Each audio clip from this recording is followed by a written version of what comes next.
It's been almost 2 years since we left Sergeant Nathan Hale in the ruined wastes of Europe, the lone survivor of the Chimera Scourge. It's also been about 2 years since the PlayStation 3 launched, with Fall of Man as its premier piece of software, and brand new franchise packed with impressive graphics and huge multiplayer capabilities. Has the sequel cemented a legacy, or will this resistance be crushed?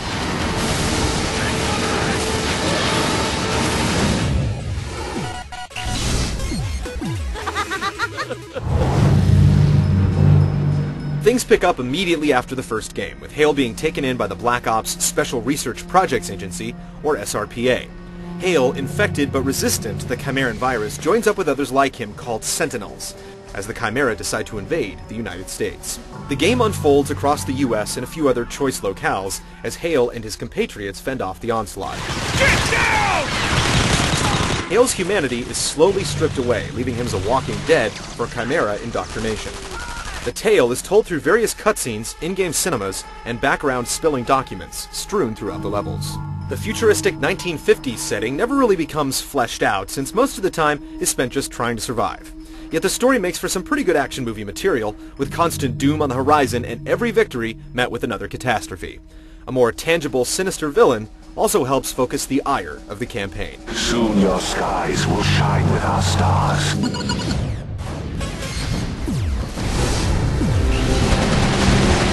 This time around, the boys at Insomniac have decided to fall more in line with modern shooter perceptions. The traditional health bar is gone, replaced by a regenerating one. You're limited to 2 weapons at a time, thankfully all with an alternate fire, with some new pieces entering the arsenal, like the limb-tearing Splicer. Vehicle segments are AWOL this time around, but levels are much more diverse and keep a good pace going as you take on new Chimera like the brainless Grims and the cloaked Chameleons, often with the help of fellow Sentinels or the regular army. There's some exquisite locations with a wider spectrum of colors, but our old friend the Invisible Wall returns, striking down many tactical plays. Weapon experimentation isn't exactly encouraged. The most appropriate armament always seems to be conveniently available at each scenario, and death sometimes has you restart at a checkpoint with a different gun than you had, and it's usually more apt to do the job. Sometimes the vastness of an area will make you think that surviving is open to interpretation, but the game's fairly linear overall. Multiplayer comes in 2 flavors. There's the traditional competitive option where up to 60 players can duke it out in a variety of game modes, and a new cooperative campaign that's unlike anything seen in first-person shooters. Competitive is fun, and the big battles can get chaotic and bloody. Mixing a VIP element into a control point game works really well, while the traditional death matches are easy to jump in and enjoy. The 8-player cooperative is a whole new beast. Let it be said, you can't play the single-player campaign with a friend, and cooperative doesn't offer the same style of play. It's more World of Warcraft than Call of Duty. There are 3 classes. One can take damage, one can dish it out, and another can heal it. You'll be sticking to your role as enemies soak up the damage and expel XP with every bullet, their hit points scaling based upon the player's level. The pace is very different from what you'd expect, and it takes some getting used to, but it offers an experience like no other. All 3 modes are finally cinched together with the XP. You level up, acquire new items, and unlock skins and the like to customize your character. No matter what you're doing, you're always making progress, which gives Resistance 2 a deep well of rewards. It may be a little inflated, but Call of Duty 4's Prestige mode can testify that if you make it attainable, someone will unlock it. While there is some conflict in design choices, Resistance 2 is all about diversity in the weapons, enemies, settings, and multiplayer options.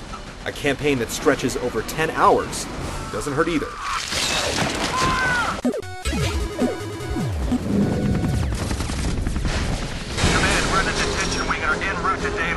Resistance 2 gets all the tenets of combat right.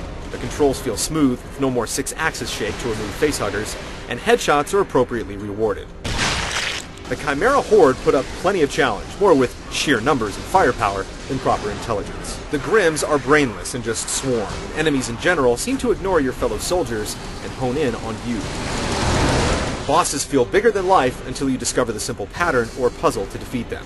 Yet there are multiple levels of difficulty and trophies to unlock, and repeated plays of the campaign continue to net you XP. It can become incredibly addictive. Chimeran shock troops do know how to take cover and exploit yours, and it's one of the few games these days that gets better as you go. Playing with all the weapons in their modes is satisfying, but Insomniac's penchant for creating inventive ways to destroy is a little muted here. Though we realize that some consistencies are essential in creating a universe, a few too many armaments return from Fall of Man. The competitive multiplayer is fine on all fronts, with objective-based gameplay, and breaking 30-man teams into more manageable chunks keeps things motivating. Lag isn't really an issue, even with 60 players in a game at once. Resistance 2 plays like a typical first-person shooter. There's no real hook to the gameplay, but what's here is executed extremely well.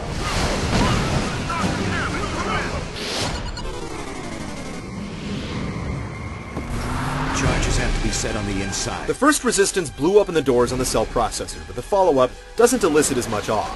The fact sheets say that Chimeran polycount is doubled and things like that, but we can't really see it. Some water effects and animations straddle the line from impressive to just weird.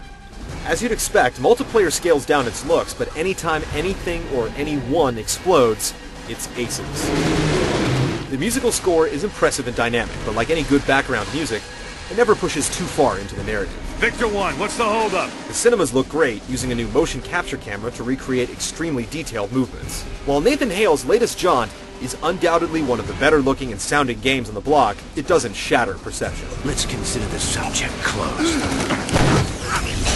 Are you gonna make your last hours count? Let's go. Get down! Resistance 2 offers more than the first game on all fronts. A better designed single-player experience, more online mayhem with almost unthinkable amounts of player support, and a unique co-op mode make it easy to recommend.